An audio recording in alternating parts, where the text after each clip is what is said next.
Hotep à tous, bien-aimés frères et sœurs. Je vous ai dit dans une de mes précédentes vidéos que les États-Unis sont affaiblis.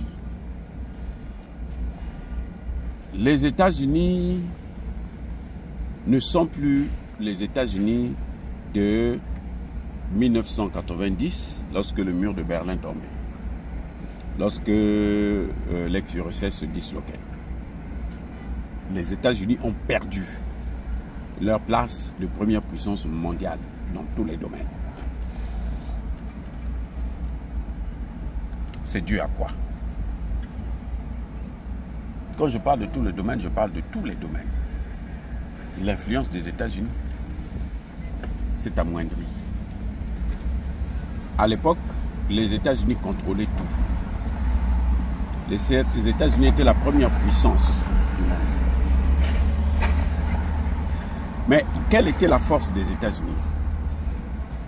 Je vous ai déjà dit que la force d'un pays découle, des États-Unis notamment, découle de sa monnaie, du dollar. Mais le dollar n'est pas fort tout seul.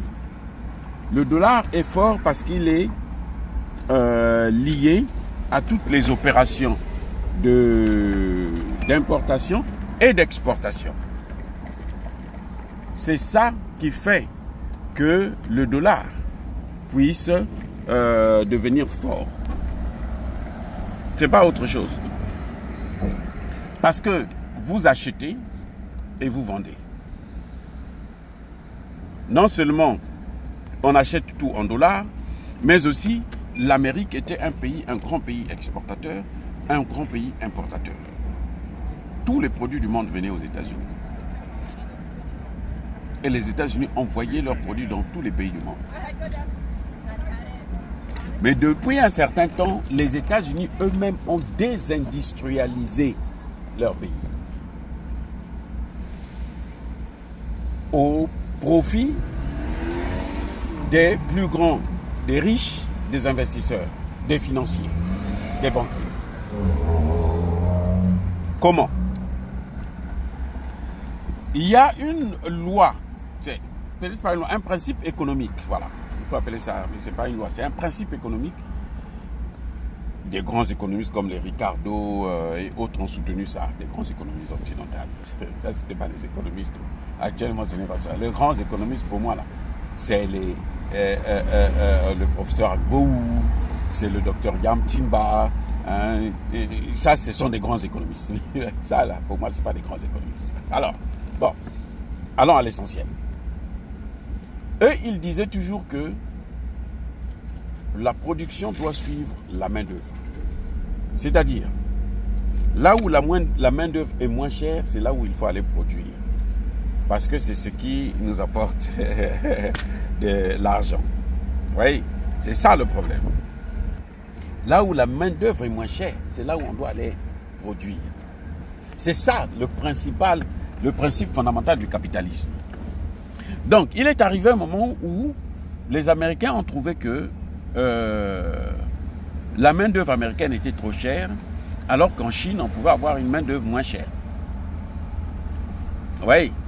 Donc, ils ont cassé, ils ont délocalisé les emplois, la technologie, les machines, l'industrie. Ils ont tout amené en Chine, là où la main-d'œuvre était moins chère. Un ingénieur américain pouvait coûter 10 ingénieurs chinois à compétences égales. Et la Chine les recevait comme... Ils n'ont pas amené en Afrique. Le problème, c'est qu'ils n'ont pas amené en Afrique parce qu'ils se disaient que si on amène aussi en Afrique, les Africains vont avoir la technologie.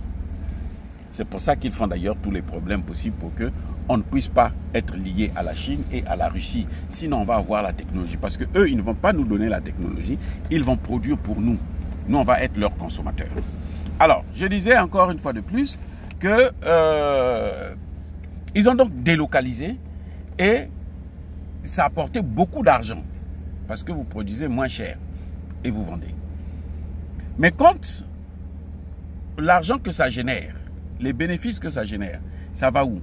Ça ne va pas dans cette population qui a perdu l'emploi. Ça va dans les mains des grands, les plus riches. ce sont eux qui sont favorisés. Eux, ils ont l'emploi, ils ont tout. Voilà le problème. Et donc, ça a commencé à créer maintenant un problème aux États-Unis. C'est ça le problème. Aux États-Unis, c'est devenu un sérieux problème. Comment il faut faire pour ramener les emplois aux États-Unis? Et comment il faut faire pour que, même si on ramène les emplois aux États-Unis, ça puisse continuer à nous apporter les profits que ça continuait avant. Et Donald Trump, lui, il est venu avec une théorie de riche. Parce que lui, il ne subit pas. Il est au contraire riche. Il n'a même pas de salaire. Vous savez que Donald Trump ne prend pas de salaire. On lui donne $1 symbolique. Donc le fait d'avoir délocalisé, c'est ça qui a appauvri l'Amérique. C'est l'élément déclencheur de la déchéance des États-Unis d'Amérique.